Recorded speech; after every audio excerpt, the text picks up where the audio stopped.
Hello dear student. Previous lecture में हम लोगों ने एसेसरी रिप्रोडक्टिव ग्लैंड और इंटरनल स्ट्रक्चर ऑफ टेस्टिस को डिस्कस किया था, राइट। और आज हम इंटरनल स्ट्रक्चर ऑफ टेस्टिस से रिलेटेड कुछ चीज़ें पढ़ेंगे और उसके बाद हम लोग हिस्टोलॉजी ऑफ सेमिनिफेरस ट्यूब्यूल को डिस्कस करेंगे, ठीक है। तो आइए देखते हैं हमें क्या पढ़ना है। स्पर्म पाथवे,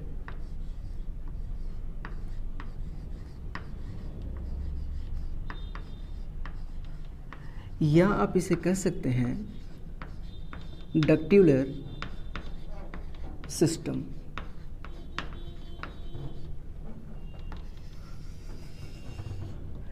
चलिए, अब आप एक बात मुझे बताना कि स्पर्म का फॉर्मेशन कहाँ होता है? टेस्टिस के अंदर, ठीक। टेस्टिस के अंदर भी कहाँ? सेमिनिफेरस ट्यूब्यूल के अंदर। सेमिनिफेरस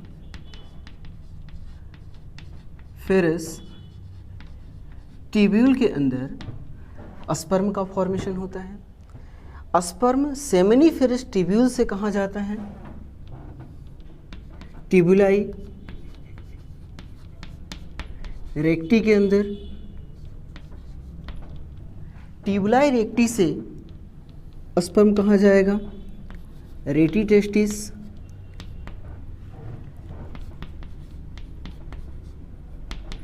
रेटी टेस्टिस से कहाँ स्पर्म जाएगा? वासा इफरेंसिया।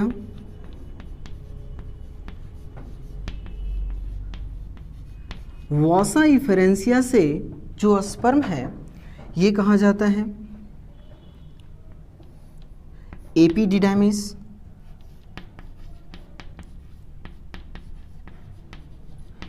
एपिडिडामिस से स्पर्म कहाँ जाएगा? Vas deferens.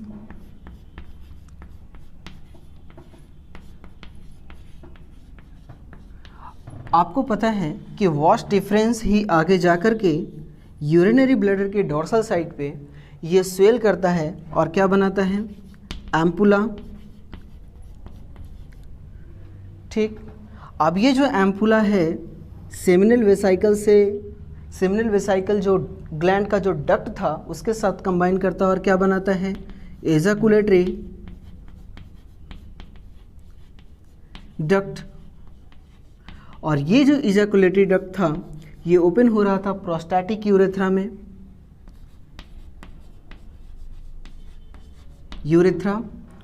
और यूरेथ्रा से होते हुए, अब बताओ, prostatic urethra, membranes urethra, penile urethra, यानी हम कह सकते हैं पेनिस से होते हुए ये क्या होगा? बॉडी के बाहर जाएगा, जिसे हम क्या कहेंगे? Ejaculation, right. तो यह है हमारा स्पर्म का पाथवे। सुनिएगा फिर से। स्पर्म का फॉर्मेशन सेमिनिफेरस ट्यूब्यूल के अंदर हुआ। सेमिनिफेरस ट्यूब्यूल से स्पर्म आया ट्यूबुलाई रेक्टाई, ट्यूबुलाई रेक्टाई से rete testis, vasa efferentia, epididymis, vas deferens, ampulla, ejaculatory duct, penis, या आप कह सकते हैं urethra, and outside the body, जिसे हम क्या कहते हैं? एजाकुलेशन, ठीक है। अगर फीमेल बॉडी के अंदर जा रहा है, फीमेल जेनाइटल ट्रैक के अंदर अगर सीमेन का ट्रांसफ़र हो रहा है तो उसे हम क्या कहेंगे? इंसेमिनेशन कहेंगे। अब सवाल क्या पूछते हैं ये सुनिएगा। आपसे पूछा जाता है कि यहाँ से लेकर यहाँ तक इंट्रा टेस्टिकुलर डक्ट्यूलर सिस्टम कहाँ से कहाँ तक है और एक्स्ट्रा टेस्टिकुलर डक्ट्यूलर सिस्टम कहाँ से कहाँ तक है। तो सुनिएगा क्या होता है वो। सपोज ये टेस्टिस है, ये मीडियास्टिनम, ये टेस्टिकुलर लोब्यूल, और आप जानते हैं कि हर टेस्टिकुलर लोब्यूल में 2 से 3 सेमिनिफेरस ट्यूब्यूल आपको देखने को मिल रहा था, ठीक है। ये seminiferous tubule complex network of tubule बनाता था, जिसे आप क्या कहते थे? रेटी टेस्टिस। और सेमिनिफेरस ट्यूब्यूल से जो स्पर्म है रेटी टेस्टिस के अंदर कौन लेकर के आता था? ट्यूबुलाई रेक्टी, ठीक है। अब बताइए मुझे कि रेटी टेस्टिस से स्पर्म बाहर लेकर के कौन जाता था? वासा इफ्रेंसिया। अब वासा इफ्रेंसिया फाइनली किसके अंदर ओपन होता है? एपिडिडामिस के अंदर। और एपिडिडामिस से स्पर्म कहाँ जाता है? Vas deferens. यही मैंने पढ़ाया था। अब सुनना, जो डक्ट टेस्टिस के अंदर है, जो डक्ट्यूलर सिस्टम टेस्टिस के अंदर है उसे हम कहेंगे इंट्रा टेस्टिकुलर डक्ट्यूलर सिस्टम, और जो टेस्टिस के बाहर है डक्ट्यूलर सिस्टम उसे हम क्या कहेंगे, एक्स्ट्रा टेस्टिकुलर डक्ट्यूलर सिस्टम। तो अब आप मुझे बताइए कि कहाँ से कहाँ तक टेस्टिस के अंदर है। Seminiferous tubule to vasa efferentia, seminiferous tubule to vasa efferentia, ये क्या है, intra testicular ductular system, right. और एपिडिडामिस टू आप कह सकते हैं यूरेथ्रा, ये क्या है, यहाँ से यहाँ तक एक्स्ट्रा टेस्टिकुलर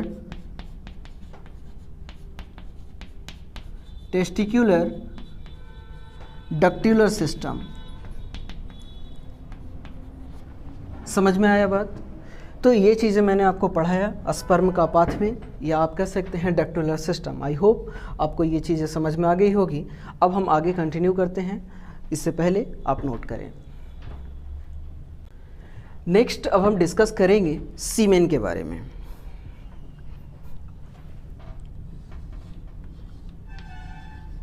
सीमेन बता सकते हैं क्या, सीमेन क्या होता है? तो चीज़ों को ध्यान से सुनिएगा। सीमेन किसका किसका कंपोजिशन है? इस सीमेन के अंदर आपको देखने को मिलेगा स्पर्म, ठीक, and seminal plasma, seminal plasma. इन दोनों के मिक्सचर को हम क्या कहते हैं? सीमेन कहते हैं। ध्यान से पढ़िएगा इसे, ये सेमिनल फ्लूइड नहीं है, ये सेमिनल प्लाज्मा है। अब सवाल ये आता है कि सर सेमिनल प्लाज्मा किसे कहेंगे? तो लो, आप स्पर्म को एज इट इज़ कॉपी कर दें। ये सेमिनल प्लाज्मा है क्या? कुछ नहीं है, secretion of accessory reproductive gland. जो एसेसरी रिप्रोडक्टिव ग्लैंड हमने पढ़ाया था, कौन कौन सा ग्लैंड पढ़ाया था? सेमिनल फ्लूइड, सेमिनल वेसाइकल से रिलीज हो रहा था सेमिनल फ्लूइड, प्रोस्टेट ग्लैंड से रिलीज हो रहा था prostatic fluid, and bulbo urethral gland से रिलीज हो रहा था बल्बो यूरेथ्रल फ्लूइड। ये तीनों ग्लैंड क्या हैं? एसेसरी रिप्रोडक्टिव ग्लैंड, और उस ग्लैंड का जो सिक्रीशन है उसे हम कहेंगे मिला करके सेमिनल प्लाज्मा, ठीक है। तो एक ऑप्शन आपको इस तरह से भी दे सकता है, sperm plus seminal fluid prostatic fluid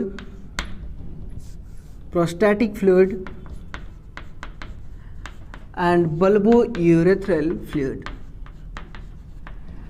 तो सीमेन का अगर आपसे पूछा जाए कि सीमेन क्या है, और अगर एक ऑप्शन और दे दूं मैं, ऑल ऑफ द अबव, तो हमारा आंसर कौन जाएगा? ऑल ऑफ द अबव, ठीक है। तो ये तीनों हम लिख सकते हैं कि ये तीनों सीमेन हैं, ठीक है। एक ही चीज़ को हम कई तरह से लिख सकते हैं। अब हमें यहाँ पे देखना है कि कंट्रीब्यूशन, मान लीजिए कि 10 ml सीमेन का सिक्रीशन हो रहा है, 10 ml सीमेन का इजैकुलेशन हो रहा है, ठीक है। तो उसमें स्पर्म का कंट्रीब्यूशन कितना है, सेमिनल फ्लूइड का कंट्रीब्यूशन कितना है, प्रोस्टैटिक फ्लूइड का कंट्रीब्यूशन कितना है, और बल्बो यूरेथ्रल फ्लूइड का कंट्रीब्यूशन कितना है। देखिए 10% जो होता है वो स्पर्म होता है, ठीक। सेमिनल अगर हम फ्लूइड की बात करें तो यहाँ पे आपको ये 60 to 70% आपको कंट्रीब्यूशन देखने को मिलेगा सीमेन के अंदर। प्रोस्टैटिक फ्लूइड का जो कंट्रीब्यूशन होता है वो 25 to 30% कंट्रीब्यूशन होता है, और बल्बो यूरेथ्रल का जो कंट्रीब्यूशन होता है लिटिल अमाउंट में होता है 3 to 5%। ओके, तो ये जो डेटा है ये काफ़ी ज़्यादा इम्पॉर्टेंट है, ठीक है, इस बात को आप ध्यान रखिएगा। नेक्स्ट अब हम देखते हैं कि जो सीमेन रिलीज होता है, ये सीमेन का वॉल्यूम कितना है। जब मेल सेक्सुअल इंटरकोर्स करता है तो उस टाइम पे कितना सीमेन रिलीज होता है। तो ध्यान रखना 3 to 4 ml पर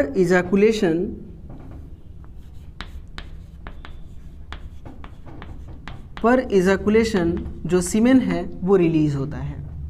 अगर हम इस सीमेन के पीएच की बात करें तो इसका पीएच होता है 7.2 to 7.5। आप कह सकते हैं अल्कलाइन नेचर का है। सीमेन का पीएच कैसा होता है? Alkaline, basic. कोई दिक्कत है यहाँ पे? अब हम इस सीमेन के अंदर हम बात करेंगे कि स्पर्म का काउंट कितना होता है। स्पर्म काउंट, अगर हम स्पर्म काउंट देखें तो एक इजैकुलेशन में जो सीमेन रिलीज होता है वो 3 to 4 ml रिलीज होता है, राइट। अब इतने 3 to 4 ml सीमेन के अंदर आपको 200 to 300 मिलियन आपको स्पर्म देखने को मिलेगा, ठीक है ना, मिलियन स्पर्म पर इजैकुलेशन। एक बार जब सीमेन इजैकुलेट होगा तो उसके अंदर जो स्पर्म का जो काउंट होगा वो कितना होगा? 200 to 300 मिलियन। अगर हम ml में अगर हम इसका काउंट देखें तो 20 to 120 मिलियन स्पर्म, मिलियन आप डायरेक्ट लिख दो, पर ml। कोई दिक्कत है यहाँ पे? तो हमने अभी क्या देखा, मैं एक बार फिर से रिपीट करता हूँ। सीमेन क्या है? तो semen is a mixture of sperm plus seminal plasma. What is seminal plasma? It is the secretion of accessory reproductive gland. अब कौन से ग्लैंड का कंट्रीब्यूशन कितना है? तो सीमेन के अंदर 10% तो क्या होगा? स्पर्म होगा। 60 to 70% कंट्रीब्यूशन सेमिनल प्लाज्मा का होगा, सेमिनल फ्लूइड का होगा। 20 to 30% कंट्रीब्यूशन प्रोस्टैटिक फ्लूइड का होगा और 3 to 5% कंट्रीब्यूशन बल्बो यूरेथ्रल जो फ्लूइड है उसका होगा। अब हम वॉल्यूम की बात करें तो पर इजैकुलेशन 3 to 4 ml सीमेन क्या होता है? इजैकुलेट होता है। अगर हम इसके पीएच की बात करें तो इसका पीएच 7.2 to 7.5 हमें देखने को मिलेगा। अगर हम इस सीमेन के अंदर स्पर्म काउंट को देखें तो एक इजैकुलेशन में 200 to 300 मिलियन स्पर्म हमें देखने को मिलता है। अगर हम 1 ml की बात करें तो 20 to 120 मिलियन पर ml स्पर्म मिलेगा। कोई दिक्कत है? अब इसी सीमेन से रिलेटेड कुछ टर्मिनोलॉजी है उसे हम डिस्कस करते हैं, आप इसे कॉपी करें। नेक्स्ट अब हम लोग डिस्कस करेंगे कुछ टर्मिनोलॉजी, तो आइए देखते हैं। सम टर्म, पहला जो टर्म आता है वो है ओलिगो अस्पर्मिया, ठीक है। दूसरा जो टर्म है जिसे हम कहते हैं नेक्रोस्पर्मिया,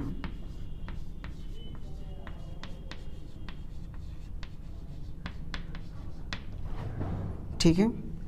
तीसरा जो टर्म है जिसे हम कहते हैं एस्थीनो अस्पर्मिया। चौथा एक टर्म है जिसे हम कहते हैं टेरेटो अस्पर्मिया, ठीक है। आइए एक एक चीज़ को हम डिस्कस करते हैं। ओलिगो अस्पर्मिया क्या होता है?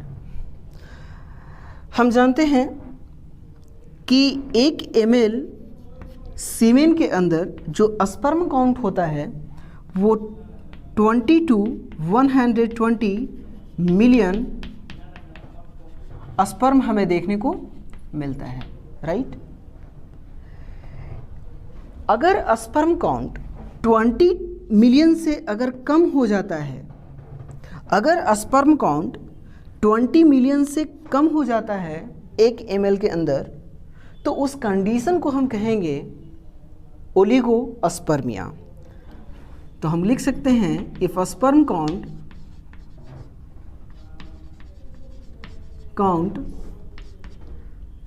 Less than normal. ठीक है, 20 मिलियन पर ml, राइट। तो ये था हमारा ओलिगोस्पर्मिया। ठीक, अब नेक्स्ट हम बात करते हैं नेक्रोस्पर्मिया। देखिए, अगर सीमेन के अंदर if sperm count less than normal in semen, ठीक, देखिए अगर सीमेन के अंदर अगर डेड स्पर्म देखने को मिलता है तो उस कंडीशन को कहते हैं नेक्रोस्पर्मिया। नॉन मोटाइल स्पर्म इन सीमेन। समझ रहे हो ना? नॉन मोटाइल मैंने क्यों लिखा? क्योंकि जब स्पर्म डेड रहेगा, ठीक है, तो वो मूव नहीं कर पाएगा, इसीलिए मैंने कहा कि अगर सीमेन के अंदर नॉन मोटाइल स्पर्म आपको देखने को मिलता है तो उस कंडीशन को हम क्या कहते हैं? नेक्रोस्पर्मिया कहते हैं। नेक्स्ट हम डिस्कस करते हैं एस्थेनोस्पर्मिया। देखिए, स्पर्म की एक नॉर्मल मोटेलिटी होती है, ठीक है। अगर नॉर्मल मोटेलिटी से अगर उसकी मोटेलिटी कम हो जाती है, ठीक है, तो उस कंडीशन को हम क्या कहते हैं? एस्थेनोस्पर्मिया कहते हैं, ठीक है। Reduced motility of sperm in semen. ठीक, अब नेक्स्ट हमारा जो टर्म है जिसे हम कहते हैं टेराटोस्पर्मिया। ये टेराटोस्पर्मिया क्या होता है? हम जानते हैं कि स्पर्म के अंदर हमें हेड देखने को मिलता है, नेक मिलेगा, इसका बॉडी हमें देखने को मिलता है जिसे हम मिडिल पीस कहते हैं, और फिर हमें क्या देखने को मिलता है? टेल मिलेगा, राइट। और इस हेड के ऊपर हमें एक कैप लाइक स्ट्रक्चर देखने को मिलता है जिसे हम एक्रोसोम कहते हैं। तो ये तो स्पर्म की नॉर्मल मॉर्फोलॉजी है। अगर ये मॉर्फोलॉजी चेंज हो जाए तो उस कंडीशन को हम कहेंगे teratospermia. Abnormal morphology of a sperm in semen। कोई दिक्कत है यहाँ पे? तो ये कंडीशन मैंने आपको पढ़ाया। पहला हमने डिस्कस किया ओलिगोस्पर्मिया क्या होता है, फिर से सुनना। अगर स्पर्म काउंट नॉर्मल से कम जाता है तो उस कंडीशन को हम कहेंगे ओलिगोस्पर्मिया। दूसरा आता है नेक्रोस्पर्मिया। अगर सीमेन के अंदर स्पर्म नॉन मोटाइल है तो उसे हम नेक्रोस्पर्मिया कहेंगे। अगर स्पर्म की जो मोटेलिटी है कम हो जाती है तो उस कंडीशन को हम कहेंगे एस्थेनोस्पर्मिया। और अगर स्पर्म का मॉर्फोलॉजी ही चेंज होता है तो उस कंडीशन को हम कहेंगे टेराटोस्पर्मिया। आई थिंक आपको ये टॉपिक क्लियर हो गया होगा। आप इसे कॉपी कीजिए, फिर हम आगे कंटिन्यू करेंगे।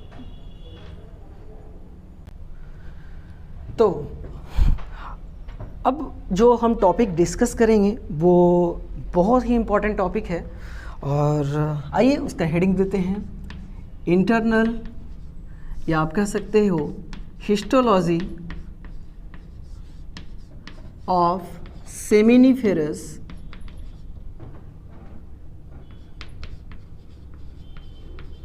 स्टिब्यूल। Histology of seminiferous tubule. ठीक, आइए इधर। क्या आपको याद है कि हम लोगों ने टेस्टिस पढ़ा? ये टेस्टिस था, ठीक है।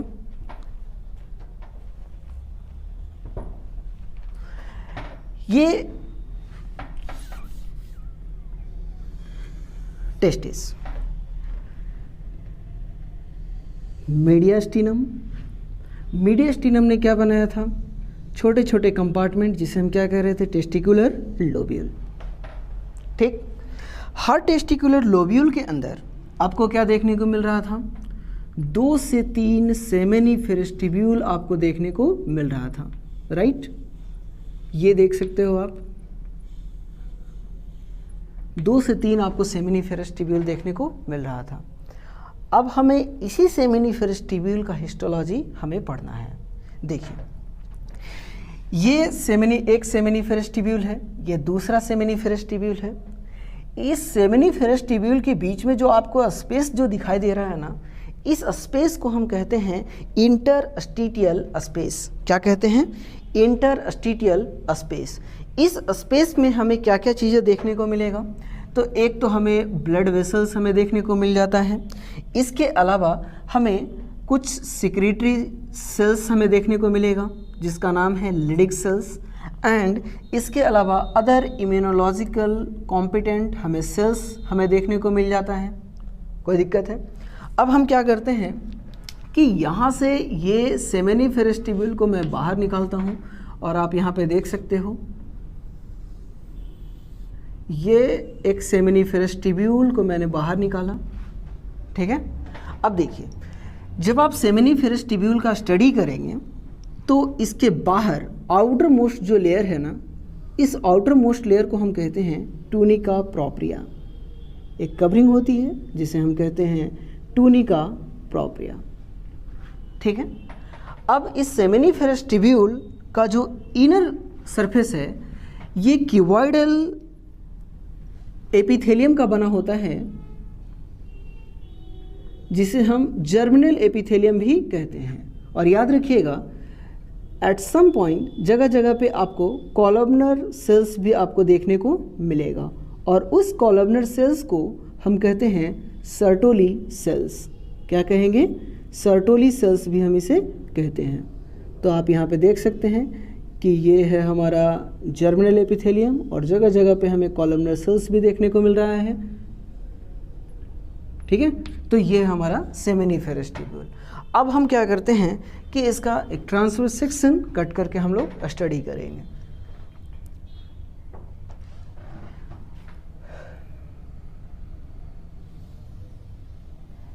एक सेमिनिफेरस ट्यूब्यूल,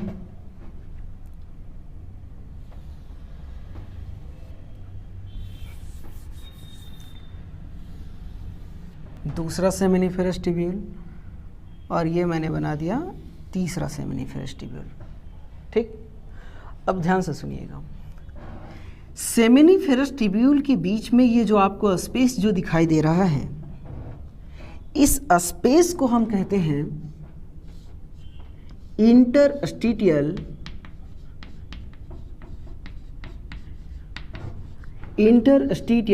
स्पेस। क्या कहेंगे, इंटरस्टिटियल स्पेस।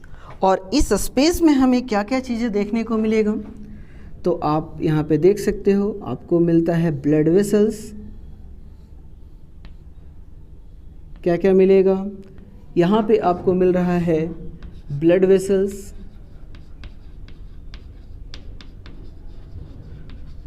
ब्लड वेसल्स देखने को मिलेगा। इसके अलावा आपको हार्मोन प्रोड्यूसिंग कुछ ग्लैंडुलर सेल्स आपको देखने को मिलता है और उस ग्लैंडुलर सेल्स को हम कहते हैं लिडिक सेल।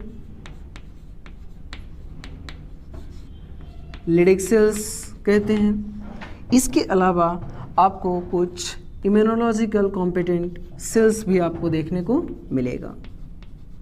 सम अदर इम्यूनोलॉजिकल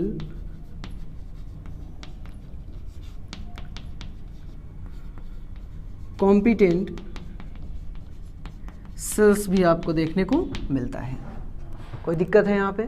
अब सुनिएगा, इंटरस्टिटियल स्पेस में ये जो आपको जो सेल्स देखने को मिल रहा है, जिसे अभी आपने नाम दिया लिडिक सेल्स।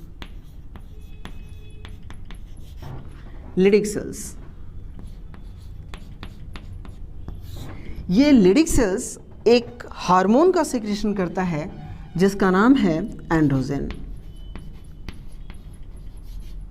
वाकई में ये एंड्रोजन जो है ये ग्रुप ऑफ हार्मोन है। इसमें से एक हार्मोन आता है जिसका नाम है टेस्टोस्टेरॉन।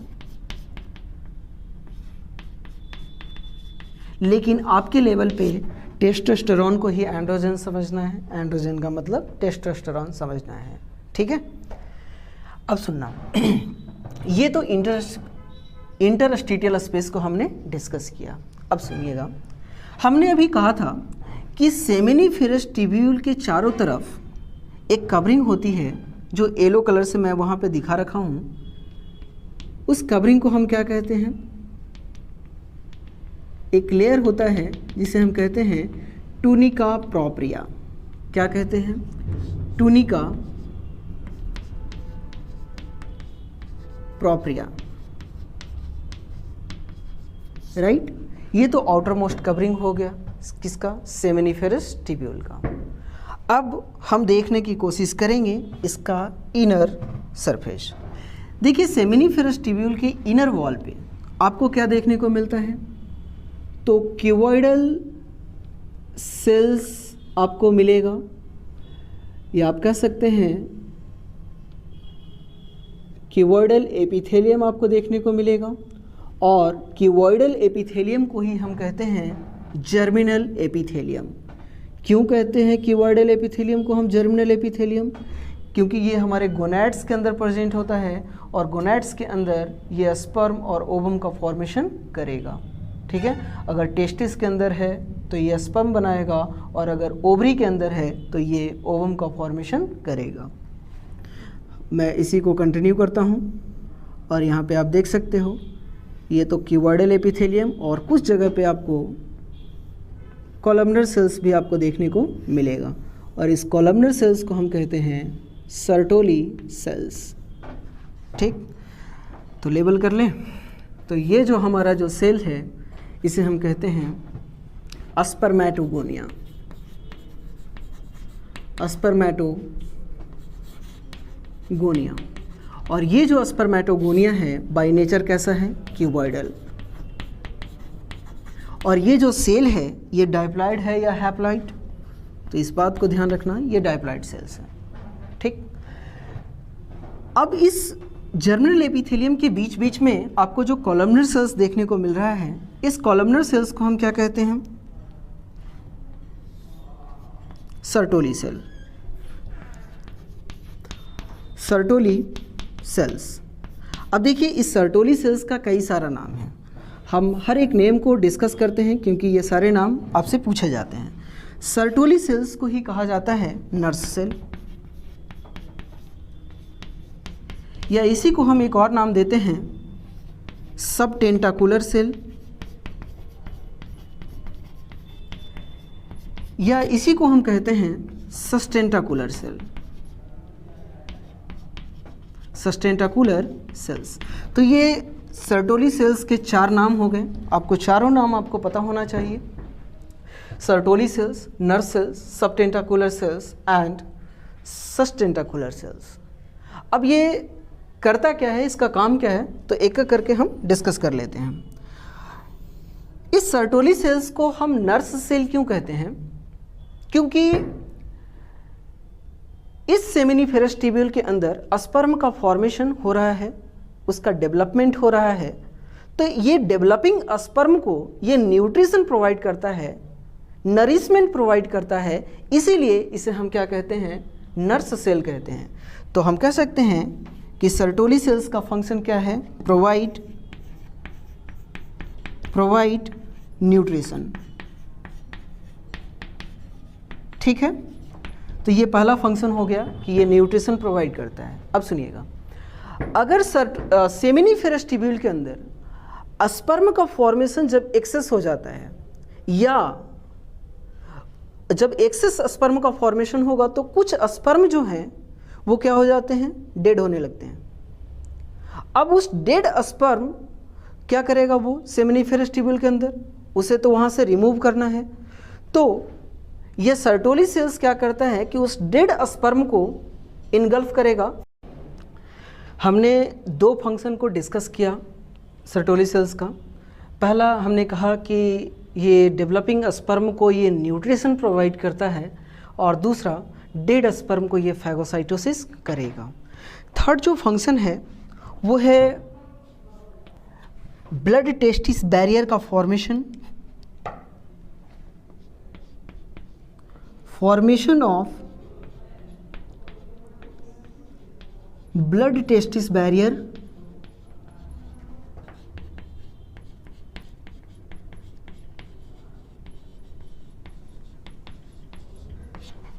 ठीक है। अब ये ब्लड टेस्टिस बैरियर क्या होता है, ये दो सर्टोली सेल्स मिलकर के बनाएगा। और क्यों बनाता है तो ध्यान से सुनना। स्पर्म जो है वो हैप्लाइड होता है और हमारा इम्यून सिस्टम रिकॉग्नाइज पहचानता किसे है, वो डायप्लाइड सेल्स को। हमारे इम्यून सिस्टम के लिए जो डायप्लाइड सेल्स है वो अपना सेल्स है, लेकिन जैसे ही वो स्पर्म हमारे इम्यून सिस्टम के कांटेक्ट में आएगा, हमारा इम्यून सिस्टम उस स्पर्म को फॉरेन सेल्स की तरह बिहेव करेगा, ट्रीट करेगा और उसे उड़ा देगा, उसे डैमेज कर देगा। तो उस डैमेज को बचाने के लिए जो सर्टोली सेल्स है वो क्या बनाता है, ब्लड टेस्टिस बैरियर का फॉर्मेशन करता है। हमें इसके बारे में ज़्यादा डिटेल में नहीं पढ़ना है, आप सिर्फ इतना ध्यान रखना कि Sertoli cells blood testis barrier का फॉर्मेशन करता है। इसके अलावा सर्टोली सेल्स कुछ हार्मोन का भी सिक्रेशन करता है। आइए देखते हैं कि वो हार्मोन कौन कौन सा है। पहला हार्मोन है जिसका नाम है एंटी मुलेरियन हार्मोन। क्या आपको याद है रिप्रोडक्शन के पहले लेक्चर में मैंने आपसे डिस्कस किया था कि एम्ब्रियोनिक स्टेज में जो मेल का जो टेस्टिस होता है वो रिलीज़ करता है एंटी मुलेरियन हार्मोन, ताकि उसमें जो मुलेरियन डक्ट है उसे सप्रेस किया जा सके। तो एंटी मुलेरियन हार्मोन का काम क्या है, सप्रेस मुलेरियन डक्ट, राइट। दूसरा हार्मोन जो सर्टोली सेल्स से रिलीज होता है उसका नाम है इनहिबिन। क्या नाम है, इनहिबिन। ये इनहिबिन क्या करता है तो समझना। स्पर्मेटोजेनेसिस जब एक्सेस होता है तो उस एक्सेस स्पर्मेटोजेनेसिस को चेक करने के लिए, उसे रोकने के लिए ये सर्टोली सेल्स एक हार्मोन रिलीज करेगा जिसका नाम है इनहिबिन। तो हम कह सकते हैं कि इनहिबिट या प्रिवेंट एक्सेस स्पर्मेटोजेनेसिस।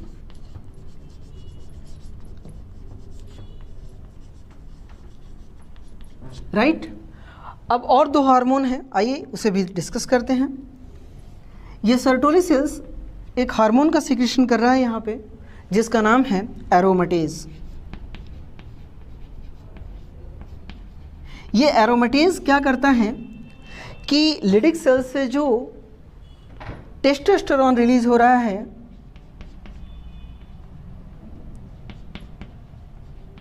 उस टेस्टोस्टेरोन को ये कन्वर्ट कर देता है एस्ट्रोजन में। इस काम का, ये जो काम है टेस्टोस्टेरोन को एस्ट्रोजन में कन्वर्ट करना, ये किसका काम है, एरोमेटेज का। ध्यान रखिएगा यहाँ पे टेस्टोस्टेरोन जो है ये लिटिल अमाउंट में है।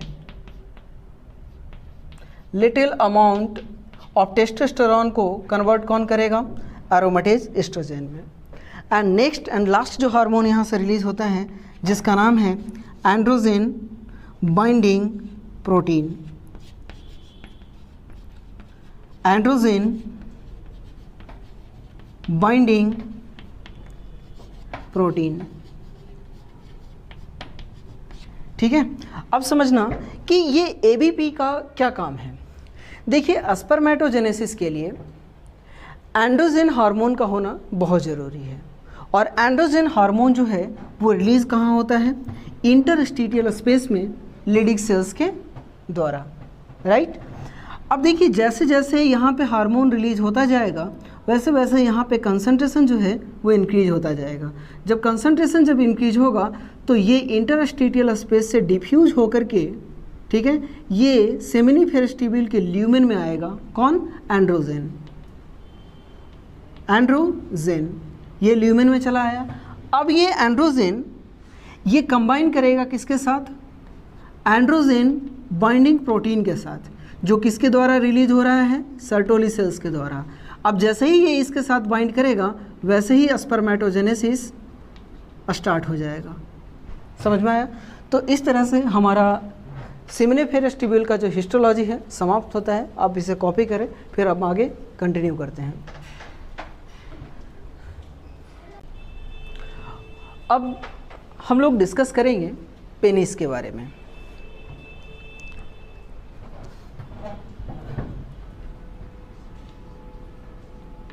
पेनिस, जैसा कि आप जानते हैं, पेनिस मेल कॉपुलेटरी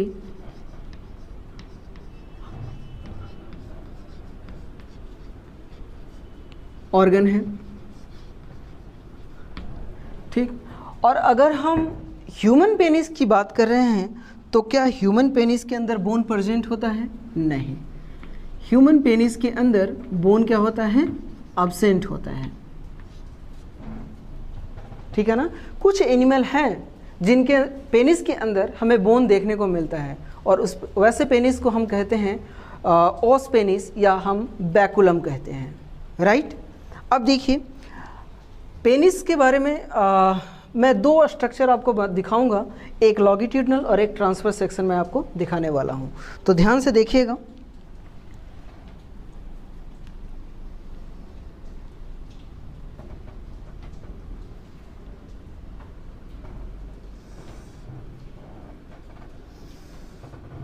पेनिस के अंदर आपको 3 मसल्स मिलेगा।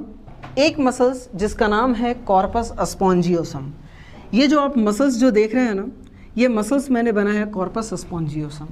ये कॉर्पस स्पॉन्जियोसम का एंटीरियर पार्ट जो है ये बल्ग करता है, और बल्ग करने के बाद एक कोनिकल स्वेलन स्ट्रक्चर का फॉर्मेशन करता है, और एक कोनिकल स्वेलन स्ट्रक्चर को हम कहते हैं ग्लांस पेनिस। ये जो ग्लांस पेनिस जो आप देख पा रहे हैं, ये ग्लांस पेनिस मेल के अंदर हाईली सेंसिटिव पार्ट है, क्योंकि यहाँ पे नर्व एंडिंग ज़्यादा होता है। अब जो 2 और मसल्स आपको देखने को मिलेगा, इसका नाम है कार्पोरा कैवर्नोसा, या इसे आप कह सकते हैं क्रूरा मसल्स। क्या कहते हैं हम इसे? कार्पोरा कैवर्नोसा, या इसे हम क्रूरा मसल्स भी कहते हैं। ये आप देख सकते हो, कार्पोरा कैवर्नोसा या क्रूरा मसल्स। तो आइए साथ के साथ लेबल करते चलें। ये जो आप बल्ग स्वेलिंग पार्ट जो आप देख रहे हैं, इसे हम कहते हैं ग्लांस पेनिस, ग्लांस पेनिस, ठीक। किसका स्वेलिंग पार्ट है ये? कॉर्पस स्पॉन्जियोसम का, corpus spongiosum.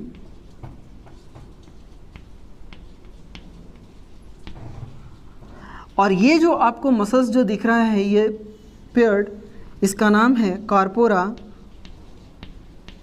Cavernosa, corpora cavernosa. ध्यान रखिएगा। अब इस पेनिस के चारों तरफ हमें क्या देखने को मिलेगा? स्किन। ये आप स्किन को देख सकते हो।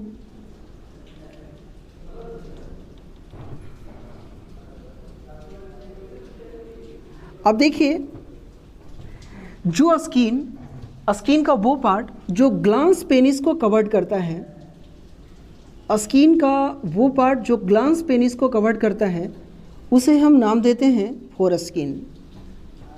क्या कहेंगे? फोरस्किन।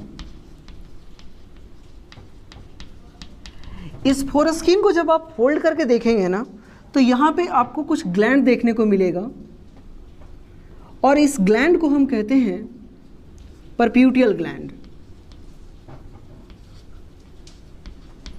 परप्यूटियल ग्लैंड, जो सिक्रीट करता है व्हाइटिश सब्सटेंस सिमेग्मा को, ठीक। अब सुनना, इस फोरस्किन से रिलेटेड एक सवाल आपसे पूछा जाता है। एक टर्म है सर्कमसीजन, जो कि किसी रिलीजन के अंदर, इस्लाम के अंदर, ठीक है, सर्जिकली फोरस्किन को ग्लांस पेनिस से रिमूव कर दिया जाता है। उसी कंडीशन को हम कहते हैं circumcision. Removal of foreskin from glans penis is called circumcision, ठीक है। अब सुनना, जो यूरेथ्रा होता है, पेनिस के अंदर जो यूरेथ्रा रन कर रहा है वो कौन से मसल्स के अंदर रन करेगा? तो इस बात को ध्यान रखना कि जो कॉर्पस स्पॉन्जियोसम है, इसी कॉर्पस स्पॉन्जियोसम के अंदर जो यूरेथ्रा है वो ट्रांसवर्सली ये रन करता हुआ है, दिखाई दे रहा है यूरेथ्रा। और ये यूरेथ्रा स्पर्म और सीमेन दोनों को कैरी करता है, इसीलिए इसकी ओपनिंग को हम कहते हैं यूरोजेनाइटल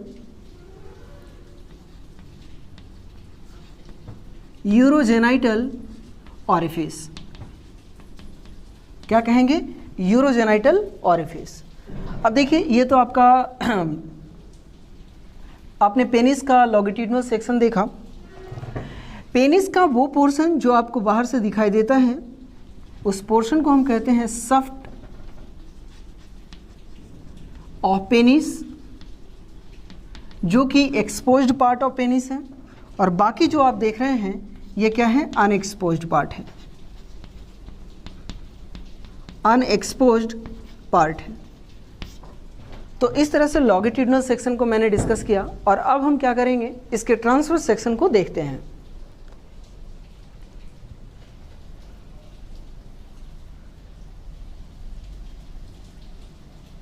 ये पेनिस का ट्रांसवर्स सेक्शन मैंने कट किया।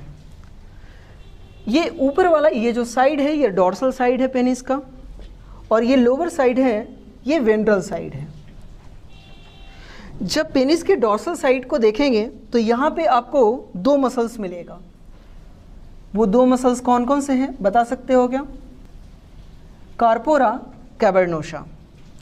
और इस कार्पोरा कैवर्नोसा के अंदर पहले मैं इसे लेबल कर लेता हूँ। ये जो दो मसल्स दिख रहा है, कार्पोरा कैवर्नोसा, ठीक। इसी कार्पोरा कैवर्नोसा के अंदर हमें आर्टरी भी देखने को मिलता है, और इस आर्टरी को हम कहते हैं पेनाइल आर्टरी। पेनाइल आर्टरी, या इसे आप डिप आर्टरी भी कह सकते हैं। कार्पोरा कैवर्नोसा के जस्ट नीचे यानी वेंट्रल साइड ऑफ पेनिस आपको यहाँ पे एक मसल्स देखने को मिलेगा। उस मसल्स को हम कहते हैं कॉर्पस स्पॉन्जियोसम। इस मसल्स का नाम क्या है? Corpus spongiosum. और ये वही कॉर्पस स्पॉन्जियोसम है जिसके अंदर यूरेथ्रा ट्रांसवर्सली रन कर रहा है। तो ये आप देख सकते हो, ये क्या है? यूरेथ्रा। यूरेथ्रा, ठीक। अब समझना, इन तीनों मसल्स जो है हमारा, इन तीनों मसल्स के चारों तरफ हमें टूनिका एल्बुजिनिया का कवरिंग हमें देखने को मिलता है। और ये कवरिंग जो है पेनिस के इरेक्शन में काम आता है। ये जो कवरिंग जो आप देख रहे हैं इसका नाम है टूनिका एल्बुजिनिया, जो पेनिस इरेक्शन में हेल्प करेगा। अब ध्यान से सुनना, पेनिस के डॉर्सल साइड यानी स्किन के जस्ट नीचे, यानी हम कह सकते हैं सुपरफिशियल सरफेस पे आपको यहाँ पे वेन दिखाई देगा। क्या है ये? वेन। तो ये जो स्ट्रक्चर है आपका ट्रांसवर्स सेक्शन है किसका? पेनिस का। और ये जो मैंने आपको दिखाया ये लॉन्गिट्यूडिनल सेक्शन है पेनिस का। तो हमने क्या पढ़ा? तो ध्यान से सुनना, पेनिस के अंदर आपको तीन मसल्स मिलेंगे, दो कार्पोरा कैवर्नोसा और एक कॉर्पस स्पॉन्जियोसम। यूरेथ्रा रन कहाँ करेगा? कॉर्पस स्पॉन्जियोसम के अंदर। कॉर्पस स्पॉन्जियोसम का एंटेरियर टर्मिनल जो पार्ट है वह स्वेल करके क्या बनाता है? ग्लांस पेनिस बनाएगा। ग्लांस पेनिस के ऊपर मूवेबल स्किन देखने को मिलता है। उस स्किन को हम क्या कहते हैं? फोरस्किन। फोरस्किन को सर्जिकल रिमूवल को हम क्या कहते हैं? सरकमसीजन कहते हैं। फोरस्किन के नीचे हमें एक ग्लैंड देखने को मिलता है जिसका नाम है परप्यूटियल ग्लैंड। कोई दिक्कत है यहाँ पे? तो इस तरह से हमारा जो पेनिस है ये समाप्त होता है, और आगे हम पेनिस इरेक्शन के बारे में डिस्कस करेंगे। आप इसे कॉपी कीजिए।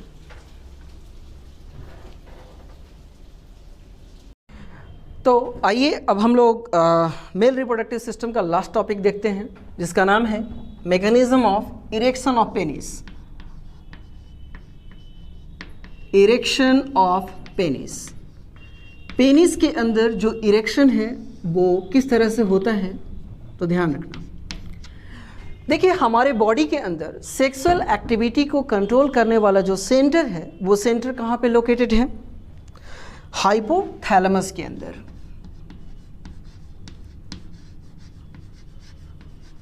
कहाँ पे है जी? हाइपोथैलेमस के अंदर, राइट। जब आप हाइपोथैलेमस को सेक्सुअल स्टिमुलस देंगे, जब आप हाइपोथैलेमस को सेक्सुअल स्टिमुलस देंगे तो बॉडी के अंदर क्या डेवलप होगा? Sexual excitement. Sexual excitement body के अंदर जनरेट होगा, और जैसे ही सेक्सुअल एक्साइटमेंट जनरेट होता है वैसे ही हमारे बॉडी के अंदर पैरासिम्पैथेटिक नर्वस सिस्टम एक्टिवेट हो जाता है। Activation of parasympathetic nervous system. अब ये पैरासिम्पैथेटिक नर्वस सिस्टम जब एक्टिवेट होगा तो ये क्या करेगा, तो ध्यान रखना। ये पेनिस का ट्रांसवर्स सेक्शन है, और यहाँ पे जो ब्लू मसल्स जो आपको दिख रहा है ये क्रूरा मसल्स है। इस क्रूरा मसल्स के अंदर आपको क्या देखने को मिल रहा है? Penile artery.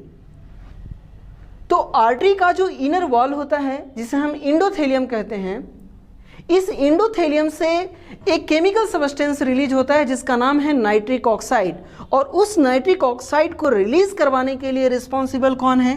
Parasympathetic nervous system.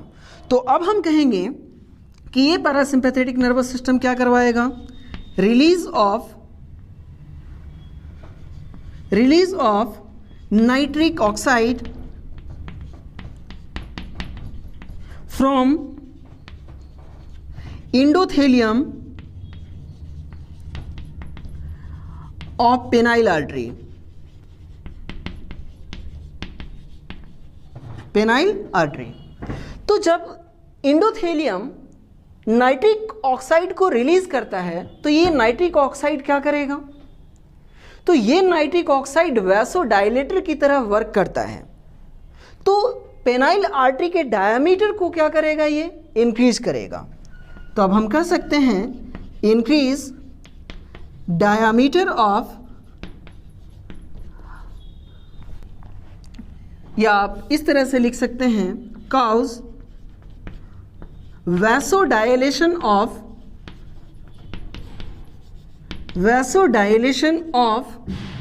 Penile artery.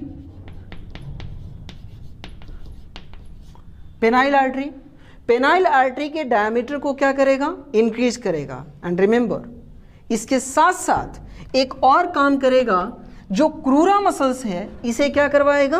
Relax करवाएगा। यानी नॉर्मल स्टेट में जो पेनिस के अंदर जो क्रूरा मसल्स होता है वो कॉन्ट्रैक्टेड स्टेज में होता है, और जब नाइट्रिक ऑक्साइड जब रिलीज होगा तो ये क्या होगा? रिलैक्स होगा। तो हम कह सकते हैं relaxation of crura muscles. Crura muscles. अब ध्यान रखिएगा, एक तो यहाँ पे डायमीटर इंक्रीज हुआ और क्रूरा मसल्स रिलैक्स हुआ। तो जब वैसोडायलेशन होगा तो इसके अंदर ब्लड का जो फ्लो है वो क्या हो जाएगा? इंक्रीज कर जाएगा। हम जानते हैं कि हार्ट से जो ब्लड लेकर आता है ऑर्गन तक वो कौन आता है? आर्टरी। तो यहाँ पे ब्लड फ्लो क्या होगा? इंक्रीज करेगा। तो हम कह सकते हैं ब्लड फ्लो टू पेनिस क्या होगा जी? इंक्रीज करेगा। अब जब पेनिस के अंदर ब्लड का फ्लो इंक्रीज होगा तो पेनिस जो है वो क्या होगा? इनलार्ज हो जाएगा। Enlargement of penis. पेनिस का साइज क्या हो गया? इनलार्ज हो गया। अब ध्यान रखना कि जैसे ही पेनिस इनलार्ज हुआ तो अब जो ये वेन जो आपको दिख रहा है ये वेन क्या हो जाता है, ब्लॉक होगा, और साथ ही साथ ये टूनिका जो एल्बुजिनिया, ये तीनों मसल्स को जो कवर कर रहा है, इसके अंदर हमें स्ट्रेचिंग देखने को मिलता है। तो देखिए, blockage of when and stretching of tunica albuginea, right. अब जैसे ही टूनिका एल्बुजिनिया के अंदर हमें स्ट्रेचिंग देखने को मिलेगा, ये पेनिस के अंदर हमें क्या देखने को मिलता है, हार्डनेस, ठीक है, हार्डनिंग ऑफ पेनिस। अब इसी कंडीशन को हम कहते हैं इरेक्शन ऑफ पेनिस। तो आपने देखा कि पेनिस के अंदर इरेक्शन किस तरह से हुआ। तो एक बार फिर से देखिए, हमने सेक्सुअल स्टिमुलस दिया हाइपोथैलेमस को, तो बॉडी के अंदर सेक्सुअल एक्साइटमेंट आया। जैसे ही सेक्सुअल एक्साइटमेंट आता है बॉडी के अंदर, पैरासिम्पैथेटिक नर्वस सिस्टम एक्टिवेट होगा और ये नाइट्रिक ऑक्साइड रिलीज करवाएगा, जो कि पेनाइल आर्टरी का डायमीटर इंक्रीज करेगा और क्रूरा मसल्स को रिलैक्स करेगा, जिससे ब्लड सप्लाई पेनिस को क्या होगा, इंक्रीज होगा। और इसका रिजल्ट हमें देखने को मिलेगा कि पेनिस का साइज इनलार्ज हो गया है, और साथ ही साथ अब हमें वेन जो है वो क्लोज देखने को मिलेगा, वेन जो है वो ब्लॉक हो जाएगा और टूनिका एल्बुजिनिया स्ट्रेच होगा। जब टूनिका एल्बुजिनिया स्ट्रेच होगा तो पेनिस के अंदर हार्डनेस मिलेगा। अब इसी कंडीशन को हम क्या कहते हैं, इरेक्शन ऑफ पेनिस। अब जैसे ही पेनिस के अंदर इरेक्शन हुआ, अब बताइए पर्सन जो है ये क्या करेगा, सेक्सुअल एक्टिविटी को परफॉर्म करेगा, सेक्सुअल एक्टिविटी परफॉर्म करेगा। अब इस time during the sexual activity at the time of orgasm, at the time of orgasm क्या होगा, सिंपैथेटिक नर्वस सिस्टम एक्टिवेट होगा। अब ये जो सिंपैथेटिक नर्वस सिस्टम एक्टिवेट होता है तो क्या हमें देखने को मिलेगा, इजैकुलेशन। क्या होगा, इजैकुलेशन। अब आपने देखा कि किस तरह से सीमेन जो है वो मेल बॉडी से रिलीज हो रहा है। समझ में आया बात। अब एक सवाल बच्चा पूछता है कि सर ऐसा भी तो हो सकता है कि जिस टाइम सीमेन रिलीज हो रहा है उसी टाइम यूरिन भी आ जाए। तो ध्यान रखिएगा कि मिक्चुरेशन और इजैकुलेशन दोनों एक साथ कभी भी नहीं हो सकते। क्यों नहीं हो सकते, तो आइए देखते हैं।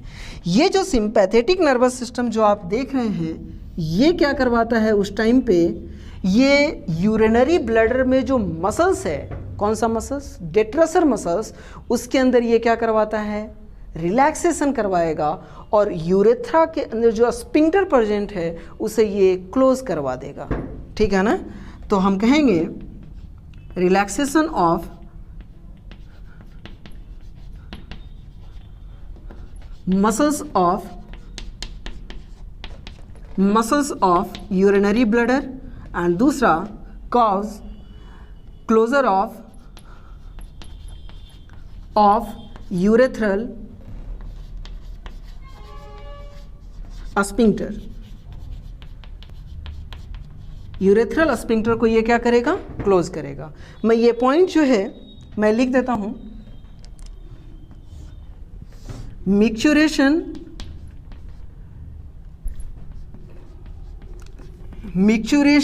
एंड